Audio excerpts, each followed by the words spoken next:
welcome back to News Kids Can Use, a show about all the weird, wacky, and straight up strange stuff that has been making your grown-ups freak out about the news lately. I'm Emin Rogers. And I'm Tori Ogal, and Happy New Year! Welcome to 2022! Yay! Let's get into some headlines.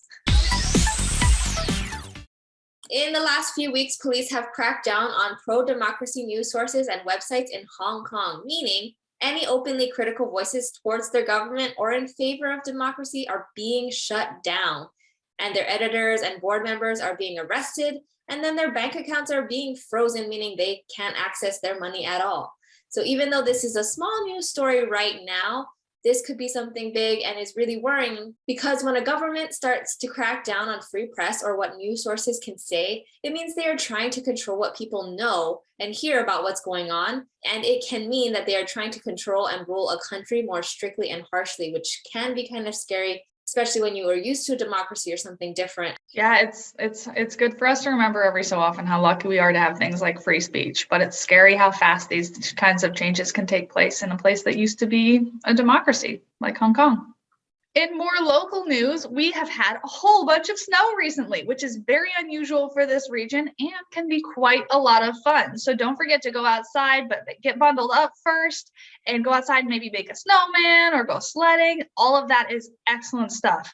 While you're out there, though, don't forget to be safe and help everybody around you if you can. For instance, it's really important that people shovel their sidewalks so that people who are differently abled and our friends and neighbors can still get to work, get to the grocery store, do things they need to do. And then also, don't forget to remind your grown-ups, it's important to drive more slowly when the roads are not in their perfect condition, because otherwise it'll get really slippy out there and we don't want anybody to get hurt. On December 16th, Super Typhoon Rai made landfall in the Philippines with winds at 168 miles per hour, which is comparable to a Category 5 hurricane, which is really, really bad. So far, there has been over 390 deaths, thousands of injured, and many are missing. It blew away many buildings and many rivers started to flood, causing millions of people to have to flee their homes, as well as power, water, and communication being cut off. Other countries like the US, Canada, China, South Korea have pledged aid, and hopefully those people in the Philippines will get the supplies and help they need really soon. On December 25th, which is Christmas Day for those who celebrate that, the James Webb Telescope, which is the biggest and most technologically advanced telescope ever, was launched into outer space. Its destination is 1 million miles away from Earth, and we're hoping it is going to be big and strong enough to see so far that it will maybe be able to see the beginnings of time, some of the first galaxies that there ever were, which, since that light has to travel so far, is literally like looking back in time. But all of this depends on everything going perfectly with this $10 billion telescope getting out to where it's supposed to go and then unfolding properly. And it has a little sun parasol that also is supposed to keep it protected from the heat from the sun and the radiation. And that all has to unfold absolutely perfectly, or else this guy is not going to take a picture of anything. It's 2022. Welcome to the big deal. And honestly, we'd like to talk about anything else, but we can't because we are still in a pandemic. COVID-19 is still around with a new variant, Omicron, which is honestly spreading a lot faster because it's a lot more contagious, which is really worrying because there's breakthrough cases and a lot of people are getting sick. So we'd like to just give you a little bit more information about Omicron and what's happening. Right. And we thought we'd start out with the worrying things, because then you get the good news last. Worrying thing number one is that because it sort of seems like this is going to be less severe, we're worried that people are going to take it less seriously. And if they take it less seriously, they might do reckless things, get together with big, huge groups, not wear their masks, not wash their hands, maybe not get vaccinated. And that will guarantee that a lot more people are going to get sick, and we could have avoided it. The second worry is that it is resistant to the vaccine, meaning that we are having a lot of breakthrough cases. People who had the vaccine are getting COVID. The vaccine is fortunately very effective still against preventing severe illness and the need for hospitalization, especially in people that have the booster shot. But we are worried because this could mean there are new mutations and variants that will make our vaccine ineffective at all. and that we'd have to create something new to prevent us from getting sick. And it's really a race against time to get as many people fully vaccinated and boosted as possible all over the world so that we can avoid creating these new variants that could potentially beat these vaccines, which we worked so hard to make happen. The third worry is probably the biggest one for me, which is that even if it's not that severe, more people getting sick in general means that more people will get severe illness. Because even if 2% of all the people getting sick get really sick and have to go to the hospital, if there's like hundreds of thousands of them, that's going to be more people in the hospitals. And this is coming at a time when hospital staff are so tired and they're getting sick themselves, and they've been doing this for 2 years trying to keep us safe. And it's getting really exhausting, and it's not something that they can really handle at the moment to be filling up. Plus, we have that old problem of if the hospitals are full of COVID patients, then what do you do if you break your leg when you're skiing, or if you just need to go in for a checkup? Sometimes that means that those kinds of appointments will get pushed back, or you won't be able to be seen as fast or as well because hospitals are just too busy with COVID. But there is a little bit of hope in the face of Omicron. With the information we have, it appears that the variant is causing less severe symptoms, especially in people who have the vaccine and had the booster. And it seems that they are recovering quicker. Right. And that really is good news, because even though it's more contagious and more people are likely to get it, because we have so much of our country vaccinated at this point, there's a decent chance that even if you get it, if you're vaccinated, you're not going to get too sick. The downside, of course, is that if you aren't vaccinated, you might still get pretty sick from this. And you might catch it a little easier because it's more contagious. So when we talk about COVID-19 or Omicron or any other variant, we just need to remember those precautions that we've always been talking about this whole last year in our show, which is washing your hands, making sure that you're wearing a mask when you're gathering with other people or going anywhere outside or indoors, and just taking care of each other and being careful. If you are sick, stay home and just take care of each other. That's right. We're so proud of you. It's been a long couple of years of doing this stuff and saying it over and over again and talking constantly about COVID. But I have seen you guys at the library taking care of each other, making sure you're wearing your masks, making sure you're keeping your distance. And even though that stinks sometimes, it is so impressive that you are still managing to care for both yourselves and others. And the more we do this together and the more we take care of each other, hopefully the sooner we will come out on the other side of the pandemic.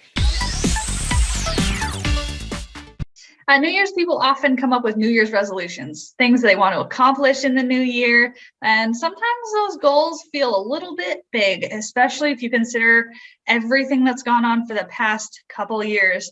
So Tori and I decided that we are going to do some tiny goals. And here they are. I'm hoping that every week I remember to take at least one deep breath. Because sometimes in the last 2 years with all this stress that's been going on and trying to report the news and trying to make sure that you're being kind to people and stuff, you sort of feel like you're like always under pressure. It's hard to remember to be like breathing properly sometimes. So I just hope that I remember to slow down enough to take one deep breath a week. Rolling off of that, my goal is to try to laugh at least once a day. And I know once a day seems like a lot, but we need to laugh and find the joy and fun in all things, even if it's all going bad or wrong. And so taking deep breaths and laughing, I think, will combat, those overwhelming feelings that we might be feeling from the pandemic or just all the other things that go on in our lives. Yeah, that's totally fair. And I think even though it's different now how we can hanging out with people who make you laugh is one of the ways to do it. Maybe we can do it over Zoom or give each other a phone call or send each other fun gifts, which you and I do. And that'll give you your once a day chuckle. My second one is that I would like to surprise people who are being crabby to me at least once over the course of a year. So I think I can do it. Somebody's being crabby to me, I want to surprise them by being nice back to them. Now, I'm usually pretty nice back to them, and it's also kind of my job to be nice to absolutely everybody.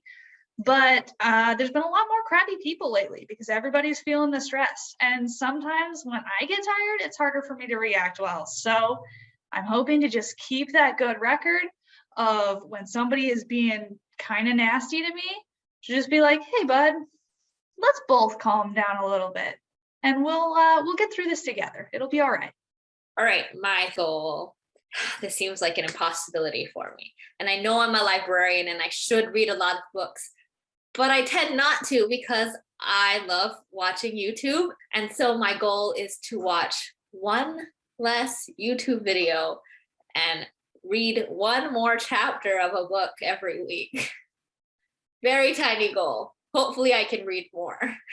My last goal is that I have been here for 3 years in Washington State, and I still have not been to Mount Rainier. So I think this is something I can accomplish, maybe by myself, to just drive down there sometime. I have a national parks pass, so that's awesome. And I can hopefully go in and just see this beautiful natural wonder that is right in our backyard. And I haven't experienced it yet, which is wild to me. That's a great goal, experiencing a new place that's close by. We kind of forget all of these local treasures that we have in our states or wherever we live. So it's really important, maybe just instead of having ambitious goals of, I want to travel to a different country or a different state, but just taking a step and being like, hey, I want to go visit Mount Rainier or that local museum that I have that I've never been to, which would be really fun.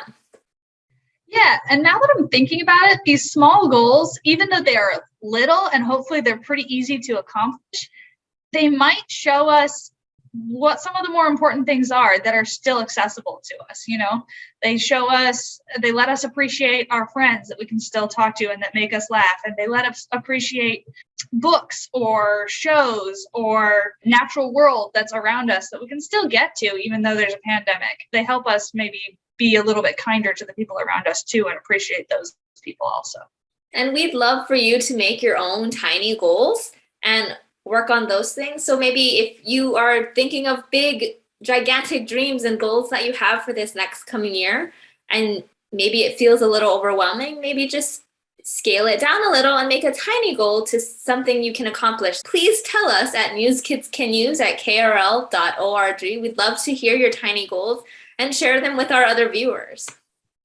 Well, that is all for this week. And thank you for watching News Kids Can Use in the new year. We hope that you enjoyed the show. And if you did, please write us an email at newskidscanuse@krl.org. Because if we don't hear from people that they want us to keep going, then we will not be going on into February. In the meantime, we will be back in 2 weeks. And I'm Emin Rogers. I'm Corey Ogawa. And do you want to build a snowman?